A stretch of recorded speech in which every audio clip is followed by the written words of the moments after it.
Well, hello, everybody, and welcome back to the Hopiest. I was trying to make that say happiest. I think you failed on that. That was right out of the lunch. 3, 2, 1, go, tripped out of the gate. Maybe jolliest I could have went, but that just was underbaked through and through, and I apologize to you, listener, but I do wish you a Merry Christmas. We are in the Christmas season now, Pastor Willie. Oh, we're in the what the football people call the red zone. The red zone. The red zone. That means you're close and you got to score, right? You're inside the 20. So we're in the red zone. We're right on it. I like to give this because I know how husbands are. And let me tell you, husbands, your wife has got gifts for you, for your coworkers, for your kids, for your aunts, for your uncles, for your in-laws, for your outlaws. Everybody, she bought gifts for everybody. Yes. Husband, you have to buy a gift for her. It's time for you to head to Walgreens. And do it now. Do not delay. If you're going to order it online, it needs to be shipped. Do not be the husband. And now, if you're shipping, you need to go ahead and pay the extra for the 2-day delivery. Do I not would risk this. Because there's some guy looking at it going, Thursday. It'll arrive next Thursday. That'll work. Yeah. No. Don't do it. Don't. Too much on the line. Don't do it. You do not want to be the guy. It's worth the 10 or 15 bucks. You're not going to remember. You're going to spend that money somewhere else. You're not going to remember where you spent it. You want the 2-day, yeah, at this point. You do not want to be the guy with the picture on Christmas morning. It says, your gift is not here, but imagine. Look at this picture and imagine with me, if you will. You'll be imagining a lot of things if that happens. This is not, the risk is not worth the reward. Nope. Husbands, this is for you. Square the gift away. It's the red zone. I think husbands can understand that. You're in the red zone. So if you've been loafing, now we got to. We don't get cute here. No, we got to. We run the plays that work. This is the red zone. That's right. Just think about the red zone. Here we go. Get this done. I like to give that because I need it. I need it just like you guys do because I just watch my wife and she's so thoughtful. All these gifts for everybody. And then I'm like, boy, somebody ought to get her something for all this work she's doing. That's something that should happen. But Pastor, we're here. We're coming off of the Christmas night of worship here at Calvary. What did you think of this last weekend? Oh my goodness, so much. It was such a wonderful weekend. And, again, we say that often. We've had so many wonderful moments here at Calvary. But, this weekend was special. I've talked to so many people who would just say this weekend was special. And it was special because it was a worshipful time. Mm-hmm. And we really worshiped the Lord. Wonderful crowds, great enthusiasm. But, a couple of shout-outs. Kyle Mullet, who is directing our worship ministry, unbelievable. Nick Grossibel, who is, again, one of those behind-the-scene guys here at Calvary that most of our people don't see the effort, but helps manage a whole crew of tech people, and we could name names there, Jacob and Ben and others, and you just start running out. But, I don't know how many hours they put in to pull something like what they pulled off. So our team is running at full speed here. Yeah, but the Christmas night of worship was outstanding. They really did. And thanks to all the volunteers who served, who greeted at the doors, and, of course, to all the singers. Most of our singers, obviously we have our staff and Kyle and the team, campus, worship leaders. But most of those singers that our people hear and enjoy, and we want to know this one's singing, that one's singing, and these are volunteers. You may be thinking they're getting paid to do this because you hear them so much, and I could name the names. I'm tempted to, because they're so faithful. Yeah. But they are volunteers. Yeah. And they give untold hours because you don't just walk up on the platform and do that. That's right. People, you think that because if you're not a singer, you think, they just walk up and sing. Right. No, they have to practice. They have to learn the songs.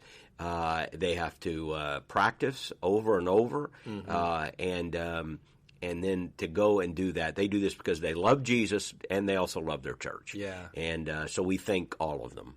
Yeah, it's so true, and you just are overwhelmed with the talent when you see all them up there, because it's the singers, it's the instrumentalists playing. Oh, yes. Every time Stan Collins touches a piano, I begin to weep. He is just a gift. So many that make that such a special. But you're right. I mean, special, worshipful, though. Yeah, just.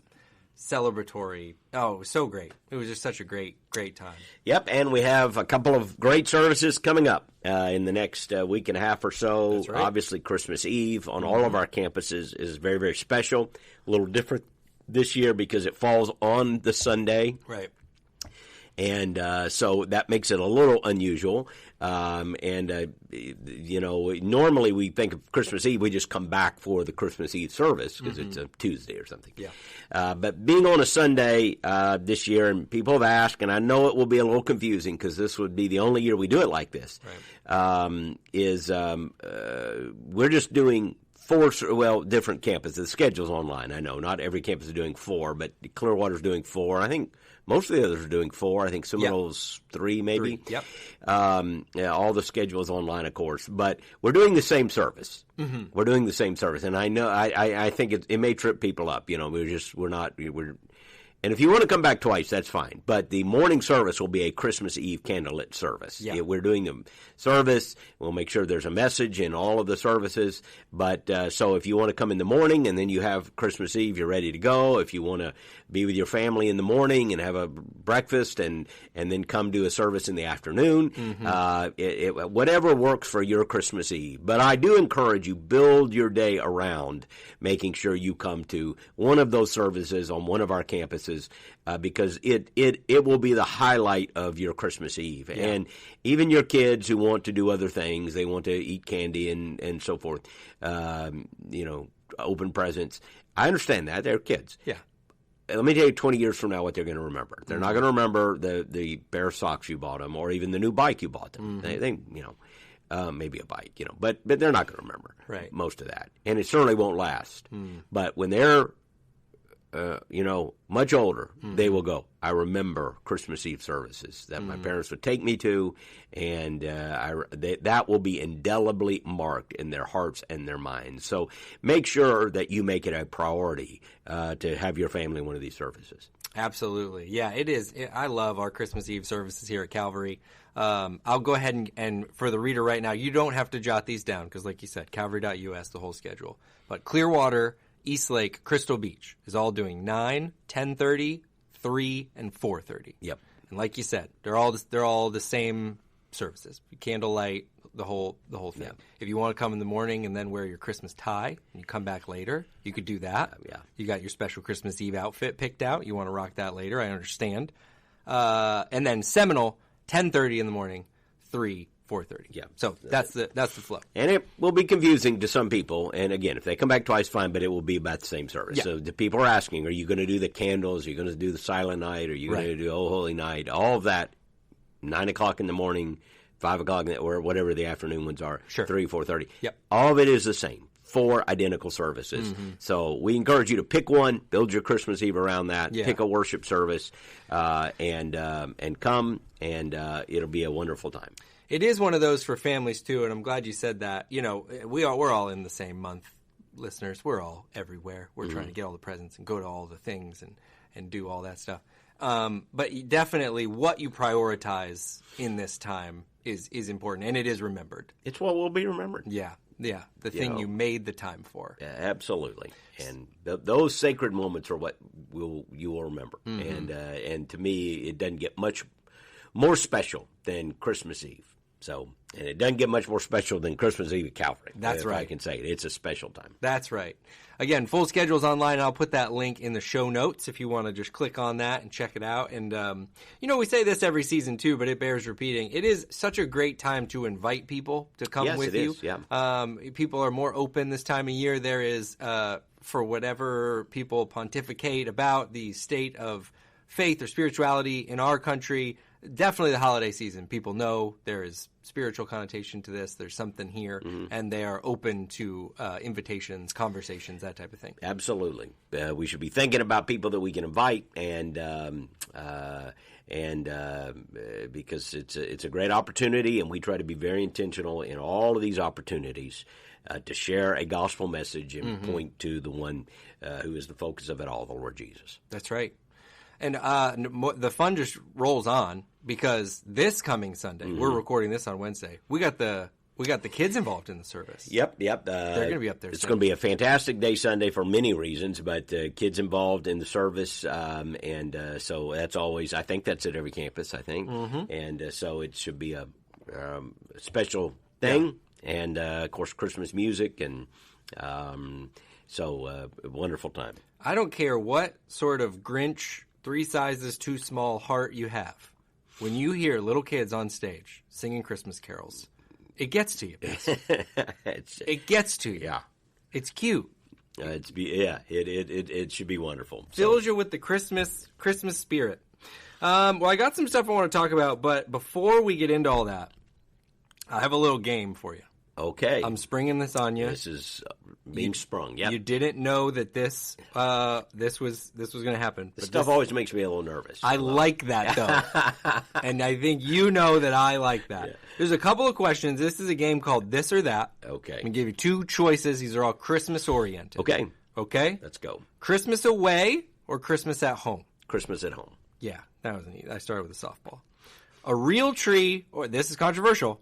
A real tree or an artificial tree? Well, I will say this. It has changed with stages in life for me. Okay. And so I can give more background. But at this current juncture in my life, we have an artificial tree. You're going there. And it is absolutely beautiful. It's a stunningly beautiful tree.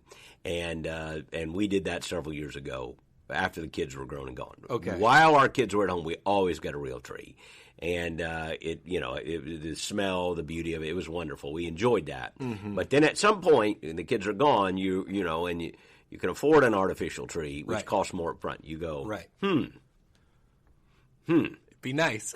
and that materialized a few years ago, and we've never looked back. So for us now, it's an artificial tree. Let me ask a follow up there. Was you or Cheryl was one of you more hesitant to go to the artificial tree? I don't think so. I might have been the hesitant one, but we have a funny story on this, but it's too long to tell here. But when we finally saw it, the one we wanted, we went, okay, let's do that. And so she jokes, so you had to have that one.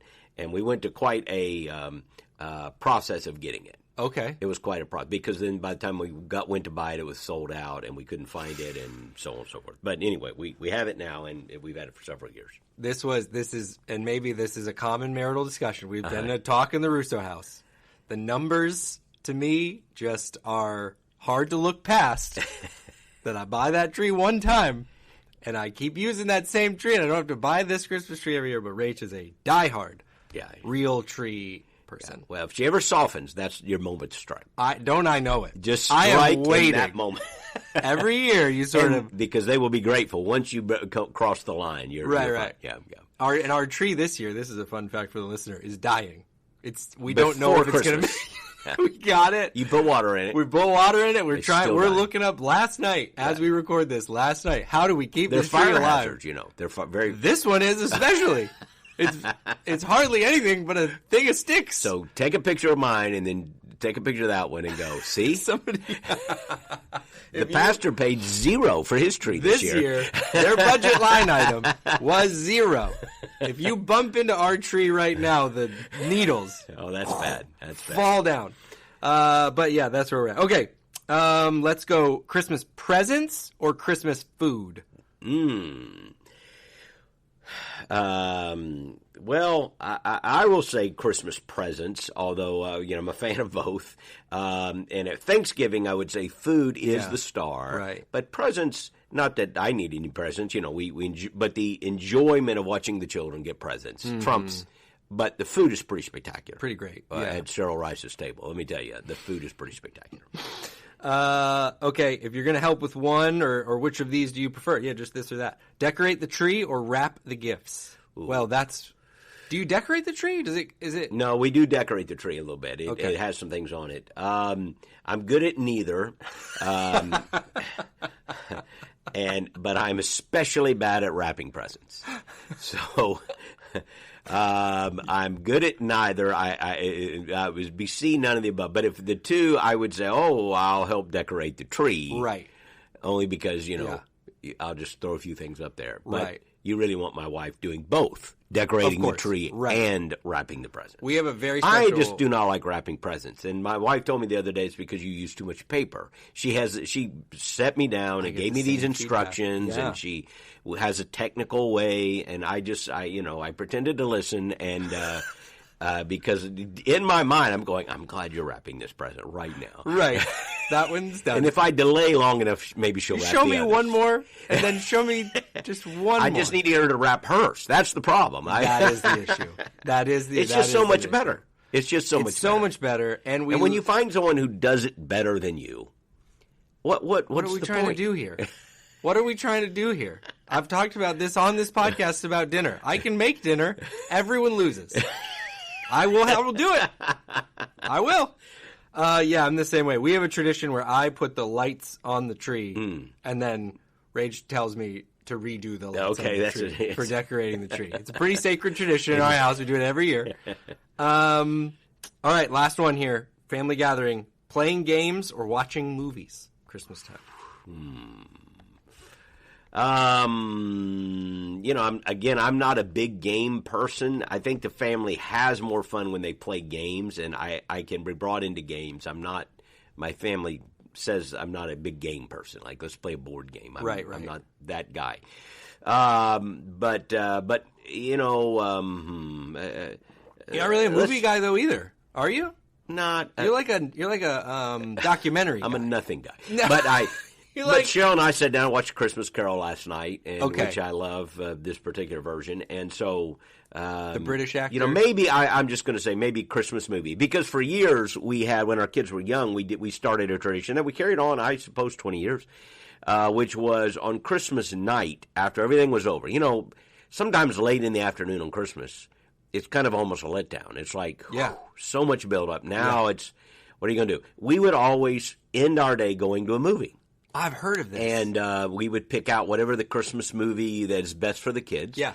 And so the last thing we would do on Christmas Day, after everything, everything is done, and at 7 o'clock or so, we would have that to look forward to. And we would end our day by going to a movie, and again, always something appropriate, and that the kids are going to enjoy. Yeah. And that would climax our day. So I'll say going to movies because we did that more. Yeah.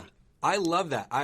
My wife's family did that before when they were little. Yeah. And we were just talking about that. I was like, I think we bring that back. It's something great for the kids to look forward to at the end of the day. Right. And everyone does. And then you come home and everyone's ready to go to bed. Yeah.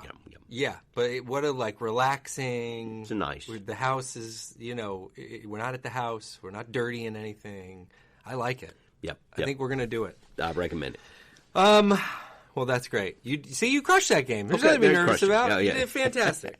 Well, let's talk I wanted to talk a little bit about the sermon from Sunday. We are continuing in our Once Upon a Time in Bethlehem series, the second week. And there's a couple of things I wanted to talk about that jumped out. I will put again, maybe you're newer to the podcast. This is something we do sometimes. I will put the link in the show notes to the sermon from Sunday. If you happen to miss it, you can catch up on there. But we do not go through the entire sermon here on the podcast. We just kind of dive in on some of the points. And one of the things that you talked about was reflecting some at this story of Ruth, the generosity. And I thought that's such an interesting point this time. I think it was in the point where the people of Israel would leave behind some things for the poor in their community to come, and it was a built-in method. Is that right? Am I saying that about right? Yeah. The Levitical law commanded them to leave some of the grain in the field so that those who were poor and needy could come by and collect it and have something. It was just a charitable, it was a mechanism that provided for charitable giving and relief of those who were needy. Yeah. And you could understand, the impulse of, well, I planted all this grain. I'm going to get every last bit. Get every last bit. And we are not an agricultural society, but again, the principle relates as we think about our income.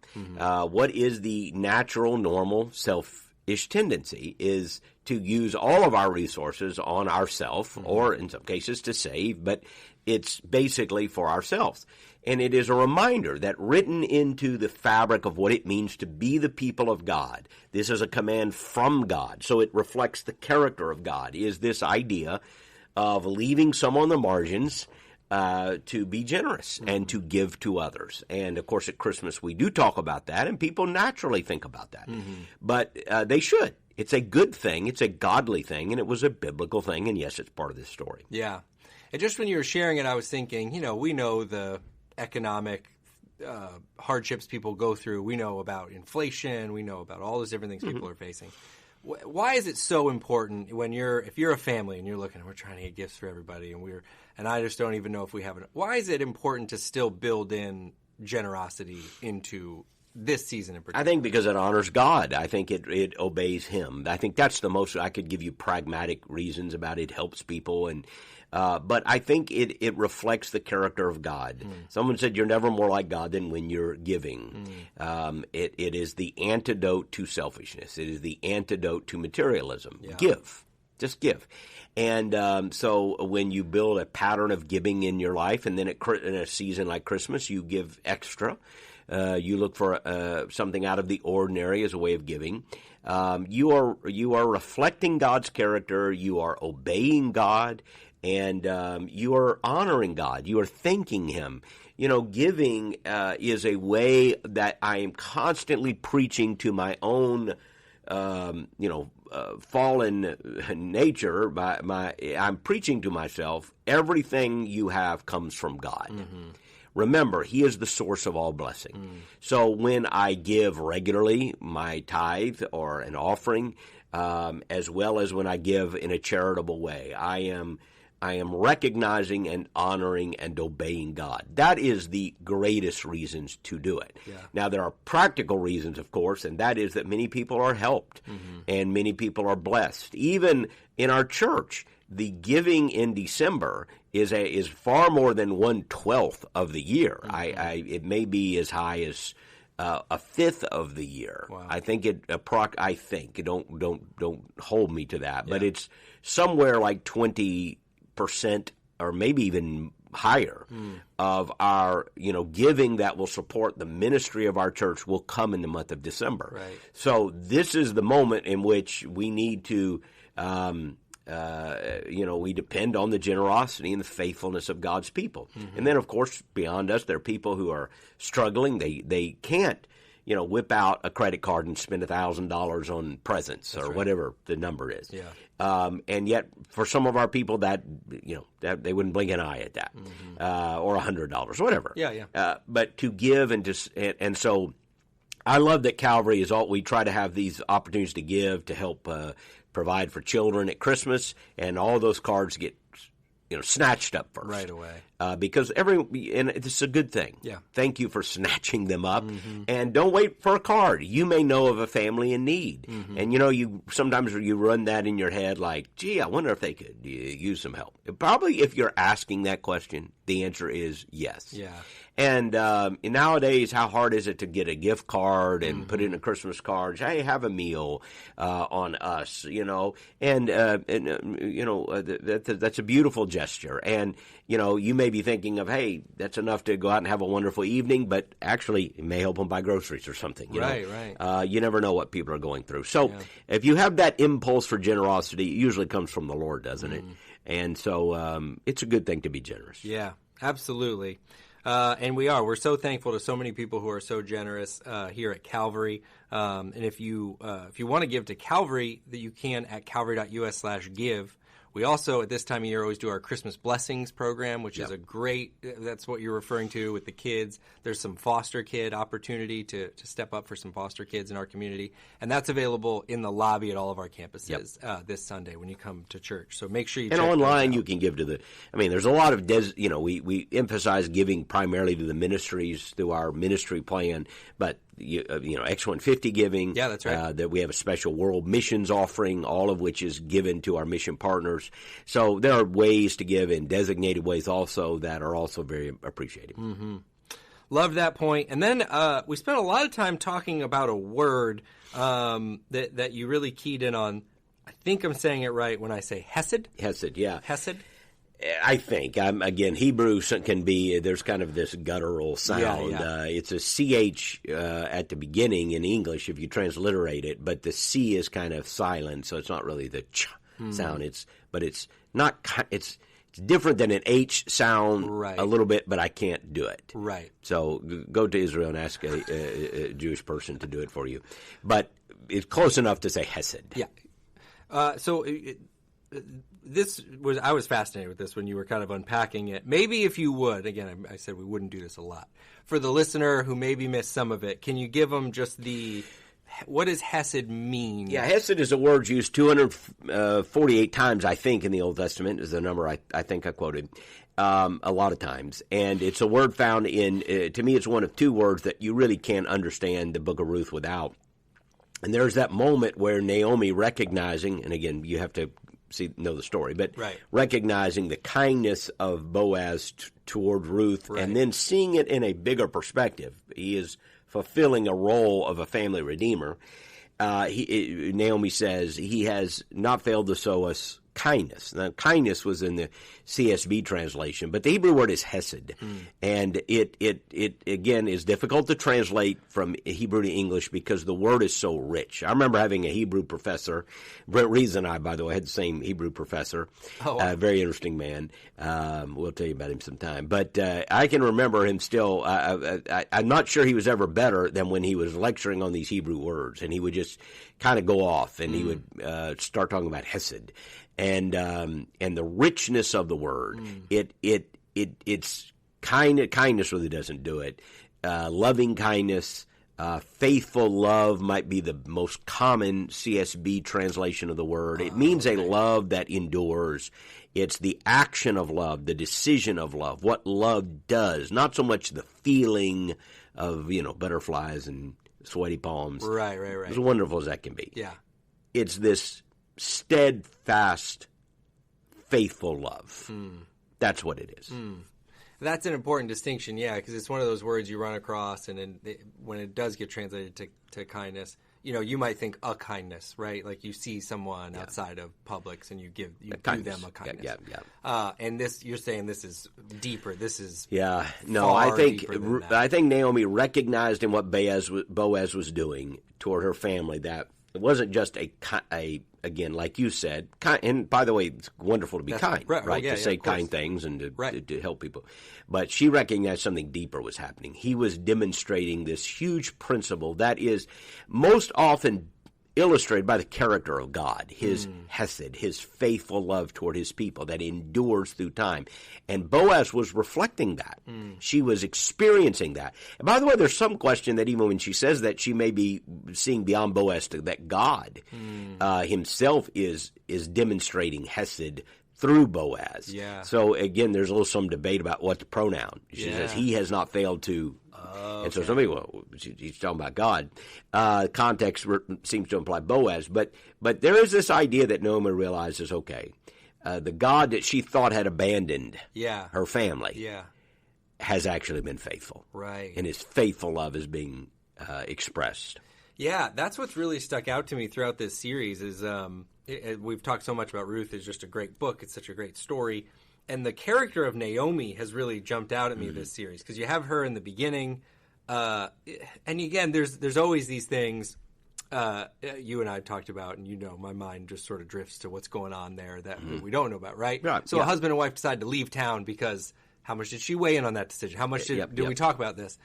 But she leaves. She loses her sons. She loses her husband. She tries to send these daughters-in-law away. One of them just refuses, like a stray cat, refuses to leave the house. She brings her with her. And she comes back, and I was so struck last week by her comment, like, don't even call me Naomi anymore. Call me Mara. Right. She's just convinced that, it seems she's almost like she's interpreting this deeper than her circumstances. like that she's been abandoned. She feels emptied out. Am I taking leaps by? No, I think so. Yeah, I do like, I call it sanctified imagination. We just have to be humble when we speculate, but you want to think through, all that went into the decision to leave, all that she must have been feeling. But I do think when you see those lines from Naomi in chapter 1. This is a woman suffering from a crisis of faith. I'm not saying that she doubts the existence of God. I think she's just doubting the love of God, maybe the faithfulness of God. And before we're too harsh on her, I mean, how many of us have been there? That's right. The circumstances of her life did, seem to scream that God has forgotten me. God has abandoned me. I'm empty. Call me Mara, bitter. And by the way, they never do. Yeah. Interesting. That's the only time you see that. It's still Naomi. And then when the story begins to change with Boaz's kindness, his Khesed, now it's like she goes, God has remembered us. God is showing his kindness toward us. And it's as if you can see her faith being restored. You can see, she begins to see that God is working. And again, it's hard to know everything going on in her heart and mind. Yeah. But it does.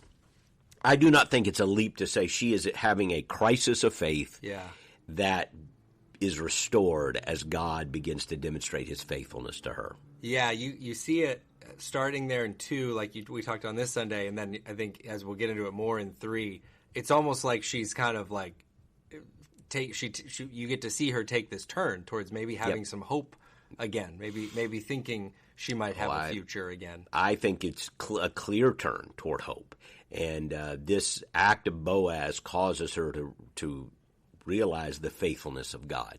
And you can speculate. Well, why didn't she go to Boaz? Why didn't she ask? How close were they? We don't know. Right. I don't know how close. Maybe they were their second cousins. I don't know. Yeah. Again, Bethlehem, fairly small village. But you don't know what went into it. Was she ashamed, slinking back into town? She had left and failed. Maybe not failed, but her life had not turned out the way she wanted. Does it now look foolish that she left? Is there an aspect of, some have said it almost mirrors the New Testament story of the prodigal son. Oh, yeah. Several commentators where you have the story of the younger brother going into the far country. And again, it doesn't tell us that Elimelech and Naomi's motives were to live wastefully and foolishly, but they leave. They go to a far country. And now they're coming back empty-handed. And in that sense, like the prodigal, coming back empty-handed. Yeah. And almost slinking back into town, Right. So that may be why she didn't show up and say, hey, help me. It's almost like there's a sense of shame. There's a sense of embarrassment, sense of humiliation, coupled with this overwhelming grief. And she comes back into town, and then the kindness of God, the kindness of God. And the kindness of God that she experiences, what I love about the way, just talking about it on Sunday, it's like she recognizes it. She does. You were always loved. You were always were always Naomi. But it's like in 2, it's like she recognizes it again. I think there is a clear moment in which she turns from the woman who says, I left full but came back empty, to chapter 2, and Ruth comes back with all of this bounty that Boaz has given her, and she goes, God is remembered. God is remembered. And hope begins to spring. Yeah. And maybe Christmas is that for somebody. Yeah. Maybe there's somebody in our church. Maybe there's somebody listening to this podcast, and you're in that situation. And Christmas can, in some ways, exacerbate this sense of grief and loss. That's right. You think about what you're missing, not what you have. You think about what was instead of what is. And there's a sense of sadness and gloom. And you may be thinking, well, I was full, but now I'm empty. And maybe in this season, though, there will be a moment in which God will remind you of his faithful love. I don't know what that moment will be, but I pray you have that moment where all of a sudden you realize, no, I am Naomi, You know, I'm not Mara. God hasn't abandoned me. Christmas is a reminder of his faithful love, his Khesed, that he sent his son Jesus, and therefore he has not forgotten us, however it may feel in the moment. Yeah. And I really thought you kind of summed up that whole thought so well on Sunday. This was one of those jotted down lines when you said it. Christmas forever settles what God thinks about you. He loves you. Yeah. For God so loved the world, he gave his only begotten son. So what does he think? Well, he loves you. He gave you his son. So that whoever believes will not perish but have everlasting life. So he does love you, and you may feel at times forgotten and abandoned because of hard circumstances, and life can be very hard. Yeah. I've been with I was with a family this week, and the mother in the family is dying, and she knows it. And we talked openly about facing the end, and you know there were tears shared, and it was tender moments, and everybody can think of a family like that. You know, life can be difficult, but Christmas is a reminder in the midst of the darkness, the light shines, and the darkness cannot overcome it. Yeah, it's so true. Wow. Thank you so much. That was awesome. And we're just going to keep rolling with all the fun stuff here at Calvary. Like I said, a lot of ways to celebrate, a lot of ways to gather. So we hope that you can be a part of it starting this Sunday. With our kids singing at every campus, on to Christmas Eve after that, and then all kinds of fun stuff in January. I'm not even going to tell you guys now. But Our brain cannot comprehend. You couldn't even take it in at this Could moment. not take it in at this Because again, husbands, I don't want you thinking past go get the gift. Because I said it earlier and you forgot during the podcast. That's right. I'm telling you, husbands, I know how your brain works. Now I'm going to sign off this podcast, and you're going to get in that car, and you're going to get this thing ironed out. Yep. Pastor, thanks so much for sharing some more on that. Thanks. Always great to share, and hope to see everybody. You know, you try to answer every Christmas card. You can't really do that, but hug every neck, and it's such a joy to pastor here at Calvary, and Cheryl and I are so grateful and humbled to serve here, and hope to see many, many people over the next 10 days or so, and tell you how much we love you. But to those listening, thank you. Have a Merry, Merry Christmas, and we may be back before then, I think. We might be. But if we don't get to talk, we certainly pray the very best and a blessed season to everyone. Yeah, we love you, and we'll be back here with another podcast episode very soon.